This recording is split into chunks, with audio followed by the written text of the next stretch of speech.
झेंडेवाला झेंडेवाला थोडा बाजूला थोडासा येईल का बाजूला हो ताई ताई थोडे थोडे सर ताई थोडे थोडे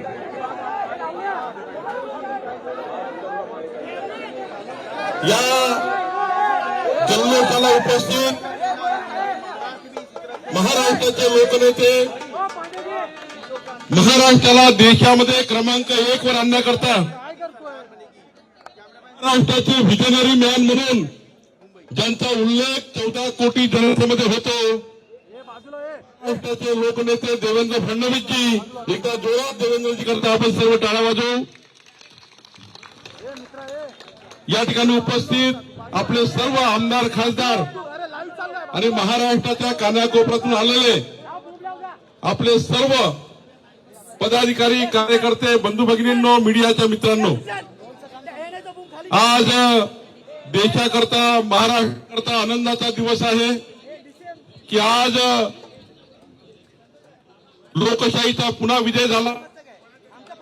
माननीय पंतप्रधान मोदीजी तिसऱ्यांदा प्रधानमंत्री झाल्यानंतर आपल्या देशामध्ये एनडीएचं सरकार आल्यानंतर पुन्हा एकदा या देशामध्ये मोदीजीच्या नेतृत्वामध्ये विकसित भारताच्या संकल्पाला या देशाने साथ दिली, हरियाणाने साथ दिली, जम्मू काश्मीरने साथ दिली आणि मोदीजींनी जो 100 दिवसांचा विकासाचा कार्यक्रम या देशाला दिला होता त्या विकासाच्या कार्यक्रमावर पुन्हा एकदा जनतेने शिक्कामोर्तब केलं।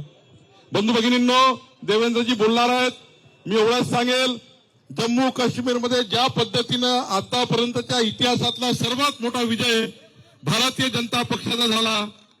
आज 29-30च्या वर जागा अजून दाखवत आहे, पुन्हा त्या वाढतीलच असा मला विश्वास आहे।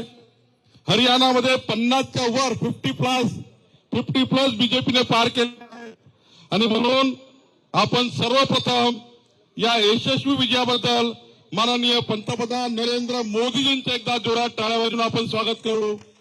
सोबतच आमचे नेते अमित भाई शाह, आमचे राष्ट्रीय अध्यक्ष JP नड्डाजी आणि संपूर्ण हरियाणाची संपूर्ण टीम, जम्मू काश्मीरची भारतीय जनता पार्टीची टीम आणि संपूर्ण युनिट आणि त्या ठिकाणी जनतेची आपण त्या ठिकाणी स्वागत करू ज्यांनी भारतीय जनता पक्षाला मतदान केलं आणि विश्वास व्यक्त केला।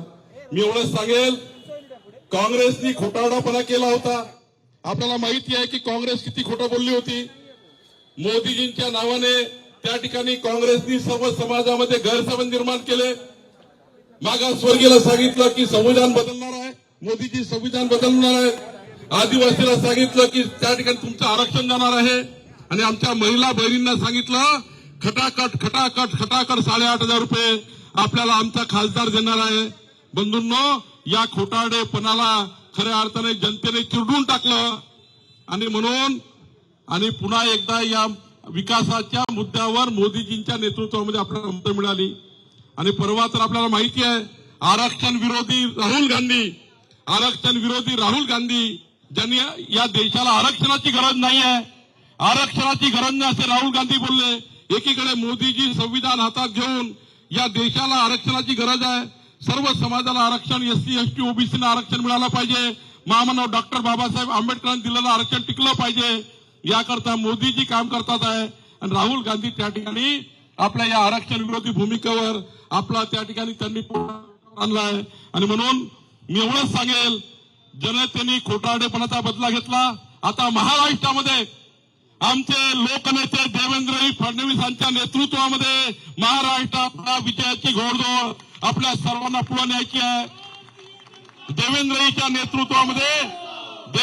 नेतृत्वामध्ये पुन्हा एकदा या महाराष्ट्रामध्ये या ठिकाणी भारतीय जनता पार्टी आपली पुढे जाणार आहे आणि मला विश्वास आहे महाराष्ट्रातल्या सर्व भाजपच्या कार्यकर्त्यावर की आपण सर्वांनी एकीकडे महायुतीला पुढे न्यायचंच आहे पण माननीय देवेंद्रजीच्या नेतृत्वामध्ये भारतीय जनता पार्टी प्रत्येक बूथवर मजबूत करून हरियाणा सरकार विजय पुन्हा या महाराष्ट्रामध्ये महायुतीचा होईल याकरता आपल्या सर्वांना या ठिकाणी लक्ष द्यायचं आहे।